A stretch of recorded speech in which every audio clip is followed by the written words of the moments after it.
Amigos del aire, ¿cómo están ustedes? ¿Cómo han pasado? Y nosotros desde Guayaquil, Ecuador, transmitiendo nuestro boletín informativo, somos Teleproducciones Ecuatorianas. Vamos adelante con las noticias. La Comisión de Fiscalización tramitará el juicio político a Mónica Palencia, luego de archivar el de Andrea Montalvo. La ex secretaria de Educación Superior, Ciencia y Tecnología, Andrea Montalvo, no enfrentará un juicio político. Con 5 votos a favor, la Comisión de Fiscalización de la Asamblea archivó la solicitud presentada por la asambleísta María Fernanda Araujo. La decisión respondió al desistimiento de Araujo presentado con fecha 12 de septiembre, luego del retiro de las firmas de varios de los asambleístas que inicialmente apoyaban este proceso. La mesa legislativa recordó que sin el requisito de firmas previstas en la Constitución y la ley, el trámite no podía continuar. Esto, sin embargo, da paso para que la fiscalización trate la siguiente solicitud de juicio político en su lista de la actual ministra de Interior, Mónica Palencia, con el archivo de la solicitud de juicio político contra la exfuncionaria del gobierno de Guillermo Lasso. La comisión retomará los pedidos en contra de Mónica Palencia, que fueron unificados. Una de las solicitudes fue presentada por el legislador del correísmo, Leonardo Berrazueta, y otra por su coediaria, Paola Cabezas. Esta se encuentra en la fase de presentación de pruebas de cargo y de descargo. Mónica Palencia es acusada de ser una de los artífices de la incursión del gobierno en la Embajada de México en Quito, la falta de claridad en el Plan Fénix, falta de claridad en las muertes violentas y la fuga de alias Fito. Al parecer no se va a salvar Mónica Palencia, aunque como actúa tanto la Asamblea como la Presidencia y la Fiscalía, por ahí han de hacer algún arreglo. ¿Cómo andarán las conversaciones? Sí, y vamos a ver qué pasa, y nos seguirán a los ecuatorianos viendo la cara. Qué lástima.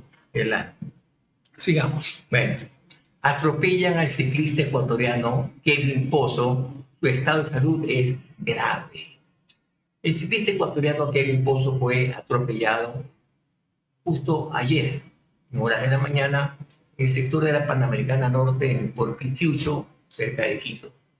Personal del Ministerio de Salud Pública trasladó al joven deportista hasta el Hospital San Vicente de Paúl de la ciudad de Ibarra. Según dio a conocer el propio presidente de la Federación Ecuatoriana de Ciclismo, Santiago Rosero, Pozo, de 24 años de edad, se encontraba entrenando cuando una camioneta color blanco iba en contravía. Llegó a impactar de frente, frontalmente al atleta canchense. El conductor fue detenido por la Policía Nacional, pero después fue liberado por una jueza durante la audiencia preliminar del accidente. Es inaudito y frustrante enterarse de este tipo de noticias que preocupan y entristecen a la comunidad ciclística, no solo del país, sino del mundo entero. Esto escribió Rosero en su cuenta personal de X. Pozo es uno de los ciclistas más reconocidos del país, llegando a competir a nivel nacional e internacional. La temporada pasada, Pozo ganó la etapa reina de la Vuelta a Nariño en Colombia, siendo además uno de los grandes protagonistas de las vueltas al Ecuador. Entonces me pusieron libre, lo agarraron después de yo ese rato, lo vieron todo, lo pusieron libre porque no hubo denuncia al respecto, porque el medio muerto estaba hospitalizado. No podía acercarse a ponerle. Con la celeridad del caso, señor, váyase más de casa, no se preocupe. Por si acaso, tómese unos días de vacaciones para que nadie lo moleste. Vaya de aquí, para que no lo molesten. Bueno, continuando con la vicepresidenta. Verónica Abad presentó una acción de protección contra el Ministerio de Trabajo. La respuesta de la vicepresidenta Verónica Abad al sumario administrativo que inició el Ministerio de Trabajo no se hizo esperar. Este 19 de septiembre presentó una acción de protección con medida cautelar contra la Secretaría de Estado y la Procuraduría General del Estado. El proceso fue aceptado y recayó en la jueza anticorrupción Gloria Mayorga de la Unidad Judicial de Garantías Penales Especializada para el juzgamiento de delitos relacionados con corrupción y crimen organizado en Quito. El gobierno de Daniel Noboa solicitó al Ministerio de Trabajo iniciar un sumario administrativo para Verónica Abad por supuestamente abandonar Israel de manera tardía. Se trata de un proceso administrativo oral y motivado por el cual la administración pública determinará o no el cometimiento de las faltas administrativas establecidas en la ley. La Cancillería sostiene que envió un memorando a la embajadora de Ecuador en Israel, en el cual se indica que debía salir de ese país máximo hasta el 1 de septiembre, y ella lo hizo el 9 de septiembre. Para Abad, el traslado busca silenciarla, es decir, que no hable sobre las elecciones presidenciales que se avecinan. El gobierno respondió que el traslado se ordenó con base en sus propios pedidos. El Pleno de la Asamblea tratará una denuncia de la vicepresidenta de la República, Verónica Abad, contra las ministras Gabriela Sommerfeld e Ivonne Núñez por supuesta persecución. El presidente legislativo, Henry Kronfeld, hizo el anuncio luego de recibir una carta de Abad en la que pide se inicie un proceso de fiscalización contra las dos funcionarias por haber un sumario administrativo en su contra, acusándola de no llegar a Turquía en la fecha dispuesta por Cancillería, país a donde se ordenó su traslado desde Israel por motivos de seguridad. La sesión del Pleno en que se tratará el tema será el próximo martes. Kronfeld anunció que se reunirá con los jefes de bancada para definir las acciones a tomar sobre este pedido. Ya. Y bueno, pero ¿por qué? Yo creo que la vicepresidenta, y lo han explicado algunos juristas, de que a ella no se le puede aplicar esta sanción, porque ella fue elegida por el pueblo. No deja de ser vicepresidenta. Ella no y da coraje, porque ahora la ministra de Trabajo y la asesora personal de Correa, de Noboa, tienen más poder que la propia vicepresidenta. O sea, ellos son los que mandan en el país. Vamos a ver qué va a pasar. El asunto es que la vicepresidenta, no embajadora. Elegida popular. Vicepresidenta elegida por el pueblo. Apréndase en eso. Tiene que llegar a reemplazar al que sabemos. Bueno, continuemos. Bueno, vamos a ver qué pasa en Durán, que es la ciudad en el Ecuador, estrella del plan Fénix. Famoso plan Fénix. Una docena de asesinatos fueron cometidos en Durán entre el 18 y el 19 de septiembre. O sea, ahora. Sí, con el apagón, donde supuestamente no había pasado nada y todo era normal. Veamos lo que dice la nota. No tenía pito para llamar. No tenía pito, a lo mejor no. La violencia no se detiene en Durán pese a la intervención gubernamental. Y eso decimos que fue precisamente la noche que había toque de queda. Toque de queda y apagón. Por apagón general, y no se había ordenado que todo el ejército se fuera, es decir, por esos cuarteles cuidando eso con la policía. Y que hubo más muertos que de costumbre. Sí, una docena en una noche. Solo entre el 18 y 19 se produjeron al menos 12 asesinatos en dicho cantón ferroviario. A las 6 de la tarde del miércoles, un adolescente de 15 años fue asesinado a tiros por delincuentes que llegaron a bordo de una motocicleta. Eso pasaba en la cuarta etapa de la ciudadela El Recreo. Según información preliminar, el crimen es investigado como parte de un enfrentamiento entre bandas. Cerca de las 8 de la noche, en la cooperativa Vida Nueva, un grupo armado victimó a 4 personas. Los atacantes llegaron a un carro, irrumpieron en una casa. 2 de los fallecidos estaban afuera de la vivienda, siendo alcanzados por las balas. A las 8:30 de la noche, 30 minutos después, un nuevo ataque se registró en la cooperativa Orama González, donde un hombre fue asesinado y 3 personas resultaron heridas. En la mañana de ayer, criminales acabaron con la vida de 2 personas y dejaron a 3 más heridas. Esto fue en la cooperativa 5 de junio de Durán. Los ataques se produjeron a 3 cuadras de distancia uno del otro. Una de las víctimas fue un conductor de tricimoto. Cerca del mediodía, un doble asesinato tuvo lugar en la quinta etapa de El Recreo. Una de las víctimas se movilizaba en motocicleta y la otra en un vehículo. A las 6 de la tarde se reportó el asesinato de un hombre en las cercanías de un centro comercial ubicado en la avenida Nicolás Lapente. Momentos después, se conoció el asesinato de un comerciante informal en la segunda etapa de recreo en los exteriores de una cadena de almacenes. Sí, a la carta. Y para todo el mundo había resultado normal el apagón, no había pasado nada. Ahí están las notas. Bueno. Oye, es cierto que esta madrugada hubo otro pequeño apagón en alguna parte. Sí, a nivel nacional. Por un problema técnico. Sí, por un problema técnico. O ya de aquí a mañana dirán que fue sabotaje. Una organización delictiva usaba celulares robados para estafar a los propios dueños. El negocio iba más allá de robar celulares para venderlos en mercados ilegales. Una organización delictiva internacional del piso. Imagino, que también operaba en el Ecuador, los usaba para estafar a sus dueños. Policías y fiscalías de 6 países realizaron un operativo para detener a 17 miembros de la organización en España, Perú, Argentina, Colombia, Chile y Ecuador. En Ecuador detuvieron a 2 sospechosos en Santo Domingo de los Áchilas por tenencia de armas y objetos robados. En el allanamiento, los agentes encontraron 23 teléfonos, 13 tarjetas de crédito, un arma de fuego, 62 cartuchos. La policía explicó cómo operaba esta organización. Los delincuentes robaban los teléfonos de alta gama que ellos desbloqueaban para estafar a sus dueños usando el método del phishing o suplantación de identidad.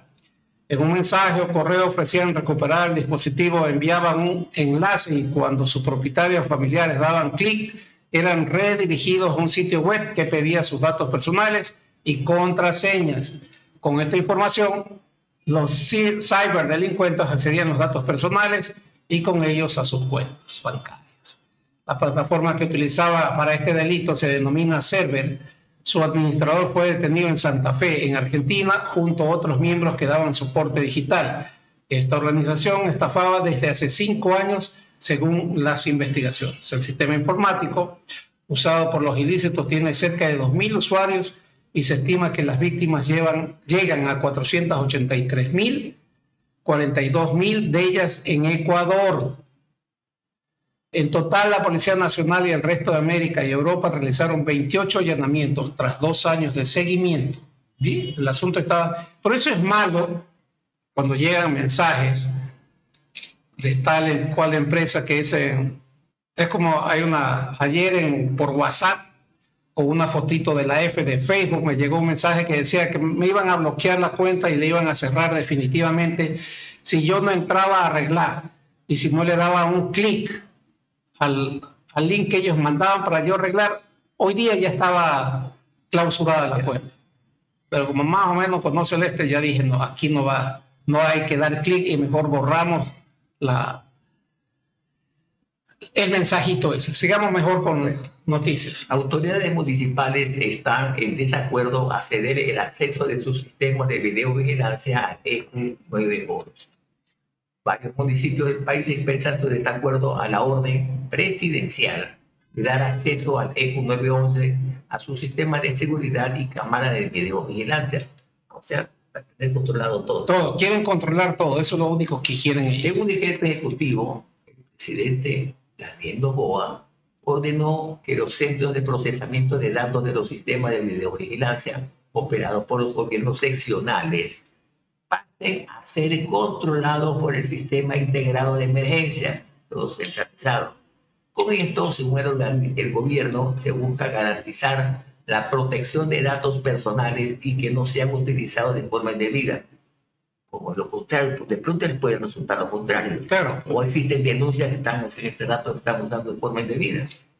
Bueno, pero gobiernos autónomos descentralizados, como en el caso de Cuenca, se oponen a perder el control del centro de procesamiento de datos. Ellos están de acuerdo que el trabajo con el gobierno sea articulado. Es más, ya ejecutan convenios de interoperabilidad. Tienen una sala espejo conectada con el sistema integrado y un operador del ECU 911 en su sala de videovigilancia. Cuentan con 350 cámaras de seguridad, 7 de ellas con inteligencia artificial con lectores de placa. La diferencia es que, con el decreto ejecutivo del presidente, tienen el control de los sistemas de videovigilancia propios de los municipios. Es importante considerar las responsabilidades de los municipios, que es control, buena apropiación de los espacios públicos, prevención de violencia. Entonces somos corresponsables, dijo Pablo Cueva, director del Consejo de Seguridad Ciudadana de Cuenca. La Asociación de Municipalidades del Ecuador analiza este decreto, pero no ha emitido una declaración porque hay municipios, como el de Cuenca, que no están de acuerdo con ceder el control del centro de procesamiento por un principio de autonomía. Amén. La Municipalidad del Ecuador, la asociación, publicó en cambio un informe sobre los sistemas de seguridad y videovigilancia. Es una radiografía sobre los 7.034 cámaras manejadas por 61 centros de monitoreo operados por los municipios, de los cuales 31 están articulados con el EQ 911. La desesperación de Novoa es apoderarse de todo. Ya vemos que la empresa Mazar ya está dirigida por los militares, han entrado, y ellos ahora con una capacitación de 1.500 horas, solo 150 horas. Sí, no sé. 150 horas de aprendizaje, ya están capacitados para manejar las represas, las hidroeléctricas. A un ingeniero eléctrico le toma 6 años capacitarse y ser tomado en cuenta, porque no es el mismo, tiene que ir a conocer los equipos que están ahí. Y el hecho de que esta experiencia a los militares, yo sé que los militares les dan talleres, les dan cursos de panadería, de electricidad, de mecánica, de chofer para cuando salgan del cuartel, vayan con una profesión alternativa. Pero eso no les capacita para ir a manejar las hidroeléctricas. Están equivocados. Yo no sé qué es lo que pretende Novoa. Yo creo que ese afán de privatizar todo, de vender todo, para él mandarse a cambiar y dejar al país sin nada, pero todavía hay gente que lo defiende. Bueno, sigamos.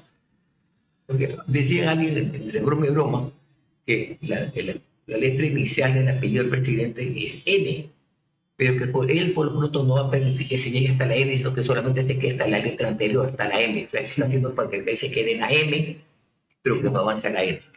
Vamos a ver. Los habitantes de Archidona se oponen a la construcción de un centro carcelario. A 3 horas y media de Quito está Archidona, en la provincia del Napo. Sus habitantes están en alerta porque se enteraron de que el gobierno ordenó hace un mes la construcción de un centro penitenciario de máxima seguridad en esa jurisdicción. El SNAI, según se lee en una resolución fechada el 20 de agosto, declaró reservado este proyecto. Ahora las autoridades locales de Archidona la conocen, al igual que sus habitantes, y se han declarado en resistencia. La alcaldesa Amada Grefa lidera la oposición al proyecto del gobierno, cuya construcción está prevista junto al viejo complejo carcelario que tiene 1.000 presos. Y el predio de 24 hectáreas ya está resguardado por policías y militares. Nada se conoce de la contratación ni de las especificaciones técnicas del proyecto que está en marcha. Lo único que saben los habitantes es que la nueva cárcel, si se hace en ese predio, quedará en medio de 4 establecimientos educativos con al menos 3.000 estudiantes. La población en Archidona, que suma 37.000 personas, es mayoritariamente indígena. El turismo sostiene su economía por los paisajes, las riquezas naturales que los rodean, y no quieren perder esa ventaja. Por eso también se oponen al proyecto de la cárcel de máxima seguridad allá. Una de las ofertas de campaña, 2 cárceles de máxima seguridad, una en la costa, uno de sus terrenos, no digamos terrenos familiares, no hablemos más de cosas que todos lo saben. En la provincia de Santa Elena, es su provincia de Santa Elena. Sí, todavía. Pero no, ya pusieron la primera piedra o hicieron el primer hueco. Pero no se sabe más porque también es proyecto. Top secret. 20 años de cárcel cumplirá un hombre que violó a su hijastra durante 3 años y la embarazó. Francisco José, fue sentenciado a 20 años de prisión como autor directo de la violación perpetrada contra su hijastra durante 3 años. El hombre agredió sexualmente a la menor desde que tenía 9 años y se detuvo cuando ella cumplió 12 y, porque producto de las violaciones, quedó embarazada. La Fiscalía investigó este delito y determinó que ocurrió entre el 2005 y el 2008 en Santo Domingo de los Táchiras. En esos años, la víctima y sus hermanos se quedaban al cuidado de Francisco. Aprovechándose de la situación, el sentenciado violó en reiteradas ocasiones a la víctima hasta que el delito fue descubierto únicamente por su estado de gestación. La pericia psicológica determinó que como consecuencia de la agresión sexual, la joven, que se convirtió en madre a una edad bien tempranísima, presenta una afectación psicológica. Una prueba de ADN comprobó la responsabilidad del agresor. El delito fue sustentado por la Fiscalía con pruebas recopiladas en el transcurso de la investigación. Entre ellas se encontró el testimonio anticipado de la víctima, la pericia médico-legal ginecológica y la pericia de perfiles genéticos que determinó que el ahora sentenciado es el padre biológico de la hija de la agredida. También se incluyó el informe de reconocimiento del lugar de los hechos de varios inmuebles donde se consumó el delito. La violación está tipificada en el artículo 171 del Código Orgánico Integral Penal y es sancionado con pena privativa de libertad de 19 a 22 años. En este caso, se consideraron circunstancias agravantes establecidas en el artículo 30, numerales 5, 7 y 8 del mismo cuerpo legal. Si la víctima estuviera o resultara embarazada, tener el infractor de algún tipo de relación de poder, compartir con la víctima el ámbito familiar. Bueno, ahí está. Y 3 hombres y una mujer fueron detenidos tras disparar en un cementerio de Guayaquil. Le estaban haciendo honor a un malandrín que estaban enterrando ahí. Ayer fue. Sí. 3 hombres y una mujer fueron detenidos el miércoles, en Guayaquil tras haber disparado varias veces al aire dentro del cementerio Jardines de la Esperanza. En medio de un funeral, la Policía Nacional ingresó al Camposanto tras recibir varias alertas ciudadanas y en el poder de los aprehendidos se encontró 3 armas de fuego y decenas de municiones. Los 4 detenidos fueron llevados a la unidad judicial de la Florida, donde esperaban la instalación de la respectiva audiencia. En Ecuador, el uso de las armas es un medio de servicios fúnebres, es una práctica común entre integrantes de organizaciones criminales. Es que ahí el video solo sacan cuando están disparando ya en la parte que están enterrados, ya lo han enterrado. Pero desde que entró... Como una despedida. Sí, desde que entró al cementerio disparaban a mansalva. Entonces, pero la noticia es esa. Hay que ver qué pasó, pues. Si ya están detenidos o están presos. No, señor, la misma tarde lo pusieron en libertad porque la fiscal dijo que no recibió ninguna denuncia, nadie recibió. Los del cementerio tienen la costumbre, tienen la indicación de que cuando algo anormal pasa, denuncian a la policía en ese rato, llamen a la policía en ese rato, como hicieron, llamaron a la policía, encontraron todavía, dispararon, lo están haciendo, los cogieron infraganti, se los llevaron. Pero el fiscal dijo, nadie se acercó a denunciar. Entonces ustedes están libres, sigan nomás. Y se fueron con las armas. Eso nunca se sabe qué pasa con las armas. Pero sé que ellos estuvieron descansando unas cuatro horas ahí en la antesala de la fiscalía. Sí. Estaban tomándose una gaseosa, comiéndose un sanduchito, porque no habían almorzado. Estaban medio chuchaquis también. Bastante. De todo el trago y del bueno. Sigamos. En Guayaquil se clausuró una gasolinera de Copedesa. Esta es una empresa de Aquiles Álvarez y de su familia. Es así, exactamente una gasolinera de Copedesa, que es una empresa de la familia de Aquiles Álvarez, de Guayaquil. Fue clausurada por la Agencia de Regulación y Control de Hidrocarburos. Esto pasó ayer. Según el sello de clausura, el establecimiento, ubicado en las calles Ballén y Los Ríos, de la ciudad de Guayaquil, en el centro de Guayaquil, incumplió con la ley y con el reglamento de hidrocarburos. Además, se indica que el sitio infringió el Código Orgánico Ambiental. Este cierre se produjo 2 días después de que José Julio Meira, secretaria de la Secretaría de Integridad Pública, apuntara en la Comisión de Soberanía y Seguridad de la Asamblea Nacional que Coperesa es una operadora no autorizada para comercializar combustible y que realizaron una venta a la distribuidora Fuel Corp S.A., pese a que la agencia reguladora no autorizó esta transacción. El gobierno denunció tanto Fuel Corp como Coperesa, además de Aquiles Álvarez, sus hermanos Antonio Álvarez, el presidente del Barcelona Sporting Club, y de Javier Álvarez, por presunta comercialización irregular de combustibles. Según las querellas, se encontraron posibles diferencias entre el volumen de combustible despachado por Petroecuador y el volumen facturado por varias estaciones de servicio. Esta situación derivó en una investigación iniciada por la Fiscalía General del Estado, denominada como el caso AAA de los 3 hermanos Álvarez, en el que allanaron el pasado día martes 23 de julio las oficinas de la empresa comercializadora Coperesa. Sigue la persecución. Bueno, continuamos. La Asamblea exhortará a Daniel Noboa para que solicite órdenes de detención contra Nicolás Maduro.